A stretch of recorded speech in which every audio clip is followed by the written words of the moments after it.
안녕하십니까. 우리는 현재 러시아의 작가 이반 투르게네프의 햄릿과 돈키호테라는 글을 바탕으로 햄릿과의 비교를 통해 돈키호테의 또 다른 면들을 살펴보고 있는데요. 이번 시간에는 죽음을 대하하는 두 인물을 비교해보는 부분을 짚어보도록 하겠습니다.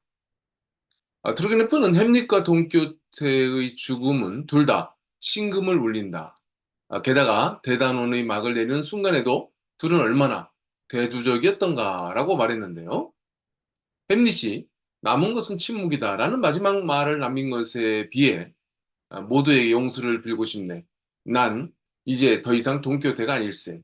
한때 내 별명이었던 알론소 끼하노, 한낱 착한 알론소일 뿐이네. 라는 돈키호테의 말을 비교 인용하면서 돈키호테의 내용 중 사제가 모든 것은 스쳐 지나갈 뿐 오직 사랑만이 남느니라 라고 말한 부분을 제시하고 있는데요. 결국 삶과 죽음의 메시지에 있어서 트루게네프는 헨릿보다는 돈키호테에게 더 의미를 부여하고 있는 게 사실입니다. 그러고 보니 두 인물이 죽음을 맞이하는 장면은 사뭇 다른데요. 먼저 햄릿은 레어티스와의 결투 중 칼에 찔려 몸에 독이 퍼졌으며 결국 죽게 되는데요. 말하자면 햄릿의 죽음은 복수에 따른 타살에 해당됩니다. 이렇게 셰익스피어의 비극에서의 죽음은 상호 복수의 성격이 강한데요. 햄릿이 왕이자 작은 아버지인 클로디어스를 죽인 것은 자신의 아버지에 대한 복수였고요. 독배를 마시고 죽게 되는 어머니 거트루드 역시 전 남편이다 햄릿의 아버지가 내린 복수로 볼 수 있겠습니다. 이에 비해 햄릿이 재상 폴로니우스의 아들이자 오피리아의 오빠인 레어티스와의 결투에서 그를 죽이게 되지만 햄릿도 죽게 되는 것은 결국 아버지 폴로니우스를 죽인 햄릿에 대한 그의 아들 레어티스의 복수라고 볼 수 있습니다. 한편 돈키호테의 죽음은 자연사에 해당되는데요. 바르사르 해변에서 하얀 다리 기사와의 대결 조건은 바로 결투에서 지면 고향집으로 돌아가 1년 동안 쉬라는 것이었고 기사 사이의 약속이었기에 돈키호테는 결투에서 패한 후 산초와 함께 집을 향하죠. 물론 돌아온 돈키호테는 급속도로 몸이 안 좋아지고 침대에 눕게 되는데요.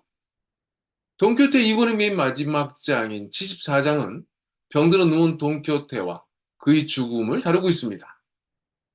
인간만사 영원한 것이 없듯이 처음 시작부터 마지막 종말에 이르기까지 모든 것은 항상 쇠락해진다는 어쩌면 당연하지만 매우 철학적인 문구로 시작되어 그가 엿새 동안 침대에 누워 있었다고 했습니다. 의사는 불쾌감과 권태, 우울증이 그의 목숨을 앗아가고 있다는 진단을 했는데요. 그러니까 돈키호테는 복수의 칼에 찔린 것이 아니라 자기 내부에서 일어난 좌절감과 무기력, 그리고 거기서 발동한 우울증으로 사망한 것이죠. 이미 노쇠한 이유도 있지만 그가 몸을 할 수 없는 상태라면 돈키호테에게 삶의 에너지가 되었던 둘신에 대한 열정의 불도 함께 꺼질 수밖에 없었던 것이죠. 사실 돈키호테가 아니었을 때, 즉 시골 영감 알론소끼의 한우였을 때 그는 우울증에 빠진 상태였고 오직 책에만, 특히 기사 이야기에만 빠져 밤낮을 보냈었는데요. 결국 그는 우울증이 심해질 수 있었지만, 즉 스스로 돈키호테라고 칭하고 집을 나와 세상으로 나오지 못하고 죽을 수도 있었지만 자기 자신을 살리는 방법으로 고안한 것이 바로 스스로 기사가 되어 세상으로 나가는 것이었음을 알 수 있겠습니다. 말하자면 그가 집을 나섰던 것은 시골 노인으로 죽어가는 자신을 살리기 위한 유일한 방법이었던 것인데요. 이렇게 생각해 본다면 그가 모험을 하는 동안은 엄청난 열정으로 삶을 불살랐던 것이고요. 그가 바르셀로나 해변에서의 결투에 패하면서 기사로서의 기능을 다하고 집으로 돌아온다는 것은 결국 원래의 시골 노인으로 돌아온다는 것으로 풀이해 볼 수 있겠습니다. 다시 그의 마지막 말을 기억하게 되는데요. 돈키호테는 다음과 같이 말합니다. 나는 미치광이었습니다. 그리고 이제 제정신으로 돌아왔습니다. 나는 라만차의 돈키호테였습니다. 그리고 지금은 이미 말했듯이 착한 양반 알론소 끼하노올시다. 열정적 삶을 살았을 때의 돈키호테는 사라지고 이제 이성을 되찾은 원래의 알론소 끼아노가 되어 침대에 누운 시골 영감으로 돌아온 것인데요. 이렇게 제정신으로 돌아온 돈키호테에게는 둘시네아가 사라졌고 이제 성모 마리아에게 자신을 맡기게 되죠. 근데 이런 눈으로 돈키호테의 죽음을 바라볼 때 결국 산다는 것은 미치는 것이고 그래서 집을 나가야 했으며 풍차를 거인으로 봐야 했고 그 거인에게 달려가 결투를 해야 했던 것이었다면 집으로 돌아와 이성을 되찾은 것이야말로 무기력과 우울증으로 깊이 빠지는 것이고 그것은 바로 죽음으로 가는 길이었음을 알게 됩니다. 그의 삶이 이러니 바르셀론 해변에서 결투에서 승리하여 그를 집으로 돌아오게 했던 산송 까라스코가 돈키호테의 묘비명에 쓴 미쳐서 살았고 정신들어 죽었다라고 표현한 것을 우리는 이해할 수 있을 것 같습니다. 그러고 보니 이반 투르게네프와 같은 시대를 살았던 러시아의 작가 표도르 도스토옙스키가 돈키호테를 말하면서 온 세계 문학 작품 중 돈키호테보다 더 깊고 강력한 것은 없다.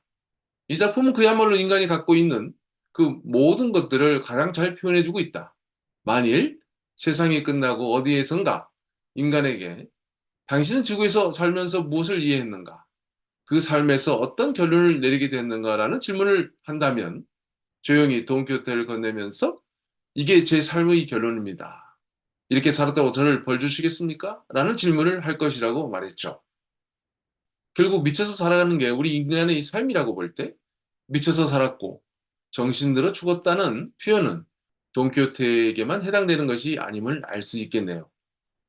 네, 이번 시간에는 햄릿과 돈키호테의 죽음을 비교해 봤는데요. 트루게프는 분명 햄릿보다는 돈키호테의 죽음이 삶에 대한 메시지를 담고 있다고 생각했던 것 같고요. 우리도 돈키호테가 돈키호테가 될 수밖에 없었던 이유, 그가 미치야 했던 이유를 그의 죽음을 통해 이해하게 되는 것 같습니다. 감사합니다.